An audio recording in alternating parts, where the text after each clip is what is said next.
بسم اللہ الرحمن الرحیم۔ مرد کی پسلی سے عورت کو بنا کے اللہ تعالیٰ نے مرد کو اپنی اس حکمت کا اشارہ دیا کہ میں نے اس عورت کی تخلیق فرشتوں کی لائی مٹی سے نہیں کی، میں نے اسے تمہارے جسم کے حصے سے اس لیے نکالا کہ عورت کا تقدس اور پردہ قائم رہے، فرشتوں کو بھی خبر نہ ہونے پائی کہ زمین کی لائی ہوئی کس مٹی سے عورت کی تخلیق ہوئی۔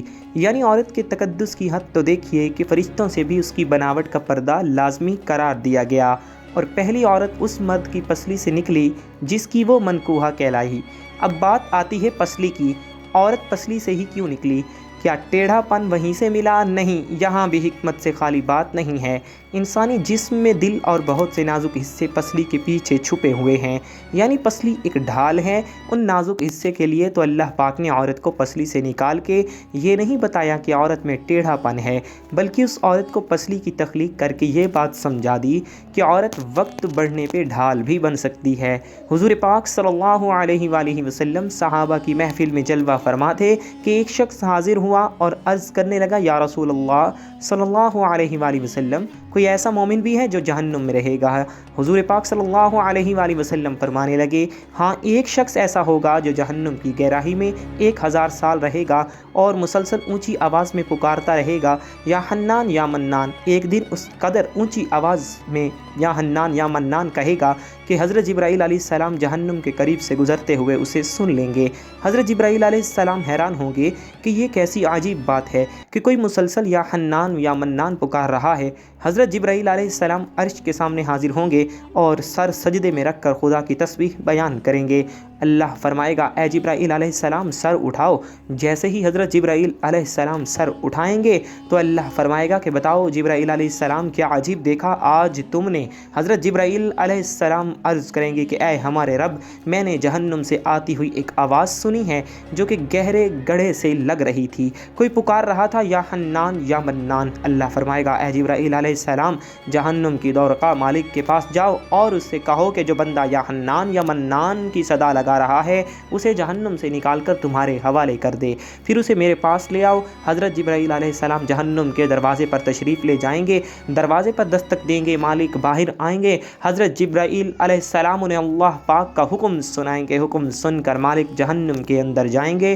حضرت محمد صلی اللہ علیہ وآلہ وسلم نے فرمایا، جیسے ماں اپنے بچے کو پہچانتی ہے، مالک ایسے جہنم کو پہچانتے ہیں۔ اس کے باوجود آپ یا حنان یا منان کہنے والے شخص کو تلاش نہیں کر پائیں گے، باہر تشریف لائیں گے۔ حضرت جبرائیل علیہ السلام سے عرض کریں گے، اے جبرائیل جہنم نے گہرا سانس لیا ہے، اس لیے کون سی چیز پتھر ہے، کون سی چیز لوہا ہے اور کون انسان ہے، اس کی پہچان نہیں ہو رہی۔ حضرت جبرائیل علیہ السلام پھر اللہ کی بارگاہ میں سجدہ کریں گے۔ اللہ پاک ارشاد فرمائے گا، اے جبرائیل علیہ السلام سر اٹھاؤ، تم یا حنان یا منان کہنے والے کو کیوں نہیں لائے؟ جبرائیل علیہ السلام عرض کریں گے، مولا دورقہ جہنم مالک نے بھی معذرت کر لی ہے، کہتے ہیں جہنم نے گہری سانس لی ہے، اس وجہ سے پتھر، لوہے اور انسان کے درمیان کوئی فرق نہیں بچا ہے، تو یہ سب جل کر کوئلہ بن چکے ہیں، کسی چیز کی پہچان نہیں ہو پا رہی۔ اللہ فرمائے گا، جبرائیل علیہ السلام مالک سے کہو میرا بندہ جہنم کے فلاں گڑھے میں فلاں کونے میں اس حالت میں پڑا ہوا ہے۔ حضرت جبرائیل علیہ السلام جہنم کے دروازے پر جائیں گے اور حضرت مالک کو یا حنان یا منان پکارنے والے کا پتہ بتائیں گے۔ حضرت مالک جہنم کے اندر جائیں گے اور دیکھیں گے ایک شخص ہے، اس کے پاؤں اس کی پیشانی کے ساتھ اور اس کے ہاتھ گردن کے ساتھ بندھے ہوئے ہیں اور جہنم کے سانپ بچھو اس کے ساتھ لپٹے ہوئے ہیں۔ حضرت مالک اس کی زنجیریں توڑ دیں گے اور جہنم سے نکال کر حضرت جبرائیل علیہ السلام کے حوالے کر دیں گے۔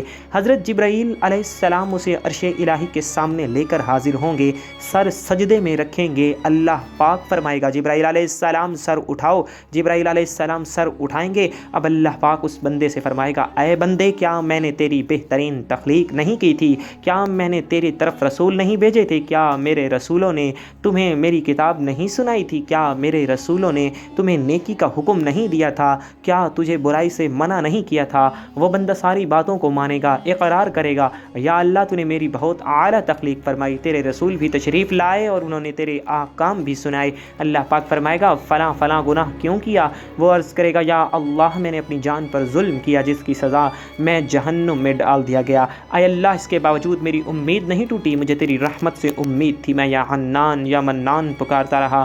مولا تو نے مجھے اپنے فضل سے جہنم سے نکالا ہے، یا اللہ مجھ پر رحم فرما۔ اللہ پاک فرمائے گا اے فرشتوں گواہ ہو جاؤ میں نے اس پر رحم کیا اور اسے معاف کر دیا۔ ناظرین آئیے اپنا اپنا محاسبہ کرتے ہیں، کیا ہم میں کوئی ایسا ہے کہ جو کہہ سکے کہ میں اپنے ایمان کا حساب کر سکتا ہوں؟ اپنے گریبانوں میں نظر ڈالیں، کوئی ایسی خوبی جس پر ہمیں یقین ہو کہ ہمیں دوزخ میں نہیں ڈالا جائے گا۔ ہزاروں سال کی عبادتیں بھی رد ہوتی دیکھی گئی ہیں، تو بس اللہ سے دعا کرتے ہیں کہ اے اللہ ہم جانتے ہیں کہ اگر ہمارے ایمان کا سخت حساب لیا گیا تو یقیناً ہم نہیں بچ پائیں گے، ہم بے حد گناہ گار ہیں، لیکن اے اللہ پاک ہم تیری رحمت کا سوال کرتے ہیں، ہم سے حساب اپنے عدل و انصاف پر نہ لینا بلکہ ہم پر اپنی رحمت اور عطا کا سایہ رکھنا۔ اے اللہ پاک ہماری دعا کو قبول فرما، آمین۔ قیامت کے دن جب لوگوں کے ایمان کا حساب و کتاب ہو رہا ہوگا، پر کچھ لوگ ایسے ہوں گے جن کو اللہ تعالی بغیر حساب کے جہنم میں بھی بھیج دے گا۔ صحابہ کرام رضوان اللہ علیہ مجمعین نے عرض کی یا رسول اللہ صلی اللہ علیہ وآلہ وسلم وہ کون سے لوگ ہوں گے؟ نبی کریم صلی اللہ علیہ وآلہ وسلم نے فرمایا ظالم حکمران، وہ تاجر جو جھوٹ بولتا ہو، وہ بوڑھا شخص جو زنا کرتا ہو۔ نبی کریم صلی اللہ علیہ وآلہ وسلم نے فرمایا جس شخص میں یہ تین عادات پائی جائیں وہ جاہل ہے، جو سننے سے پہلے ہی جواب دینا شروع کر دیتا ہے، بات کو سمجھنے سے پہلے ہی جھگڑا شروع کر دیتا ہے، علم نہ رکھنے کے باوجود فیصلے شروع کر دیتا ہے۔ تو ناظرین اللہ پاک ہم سب کو نیک عمل کرنے کی بھی توفیق عطا فرمائے اور ہمارا خاتمہ بھی ایمان پر فرمائے، آمین ثم آمین۔ ملتے ہیں انشاءاللہ نیکسٹ ویڈیو میں، اللہ حافظ۔